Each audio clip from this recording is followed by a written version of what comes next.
மண் மணக்கும் மதுரையில் நடைபெறும் மாபெரும் முருக பக்தர்கள் மாநாட்டை முன்னிட்டு அறுபடை முருகனையும் ஓரிடத்தில் தரிசனம் காண முடியும்.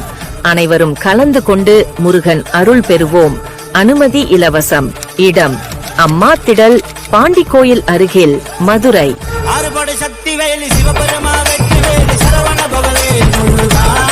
வள்ளுவர் சொல்றார், அஞ்சுவது அஞ்சாமை, பேதமை அஞ்சுவது அஞ்சல், அறிவார் தொழில். அறிவை தாண்டி ஞானம் என்பதற்கு நாம் வந்துவிட்டோமேயானால் நிச்சயமாக எதற்கும் பயப்பட வேண்டிய அவசியமே இல்லை அப்படிங்கறத முருகப்பெருமான் தெளிவுபடுத்துகிறார்.